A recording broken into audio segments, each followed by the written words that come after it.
आइए इस कवि सम्मेलन को हम आगे बढ़ाना चाहते हैं।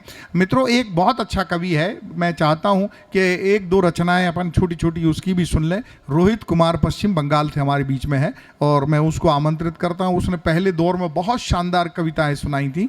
रोहित कुमार जल्दी आ जाएं और दो तीन छंद, ज़्यादा नहीं, क्योंकि ये मैं अपनी रिस्क पे बुला रहा हूँ, क्योंकि मैं तुम्हें इसलिए कि जो देखो जो अच्छा कवि है, हमारे मेरे बड़े वरिष्ठ कहते हैं कि हवा की जद में रहने दो तो जलना सीख जाएगा। हवा की जद में रहने दो तो जलना सीख जाएगा। जो बच्चा लड़खड़ाएगा तो चलना सीख जाएगा।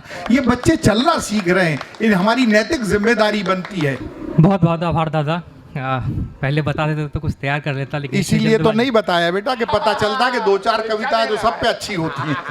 तो बहुत जल्दी मैं कुछ सुना देता हूँ कि एक प्रेम माता पिता के लिए मैंने जो लिखा जी, कि एक बात जो माँ मुझे बचपन से सुनाती है, एक बात जो माँ मुझे बचपन से सुनाती है कि माँ ने भगवान से लड़के मुझे पाया है और मैं माफ़ी मांगता हूँ माँ हर गलती के लिए। याद है मुझे मैंने तुम्हें कितना सताया है, याद है मुझे मैंने तुम्हें कितना सताया है। ये प्रेम मेरे पिता के लिए भी है, जिनके लिए मैंने लिखा कि मैं सुबह कुछ मांग लूँ तो पापा शाम को लाकर देते थे। मैं सुबह कुछ मांग लूँ तो पापा शाम को लाकर देते थे। बचपन में कहीं अकेले जाना हो तो पापा ना कर देते थे। बचपन में कहीं अकेले जाना हो तो पापा ना कर देते थे। सारे जख्म आप सह गए, मुझ पे कोई गम नहीं पड़ा और मुझे देने को पापा के पास कभी कुछ कम नहीं पड़ा। मुझे देने को पापा के पास कुछ कम नहीं पड़ा।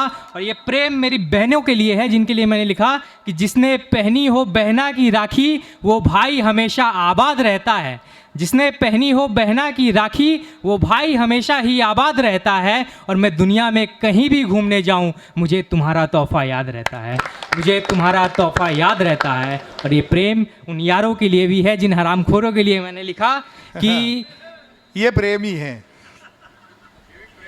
हाँ, कि यारों तुम पर मेरे शब्दों की जिम्मेदारी है, यारों तुम पर मेरे शब्दों की जिम्मेदारी है। मैं लिख के आ चुका हूँ सभी दीवारों पर, जीते जी ना सही मेरी मौत पे आएंगे। इतना तो भरोसा है मुझे मेरे यारों पर, इतना तो भरोसा है मुझे मेरे यारों पर। और मेरा और आपका, एक कवि का और एक सुनने वाले का क्या रिश्ता होता है कि मुझे इन रचनाओं के लिए नहीं, न किसी खिताब के लिए, न सैकड़ों पन्नों के लिए, ना किसी किताब के लिए, मेरे लिए इतना ही काफ़ी होगा। समझूंगा मैंने वक्त नहीं बर्बाद किया। सालों बाद अगर किसी ने मुझे मेरी एक पंक्ति के लिए भी याद किया, सालों बाद अगर किसी ने मुझे मेरी एक पंक्ति के लिए भी आवाज़ किया।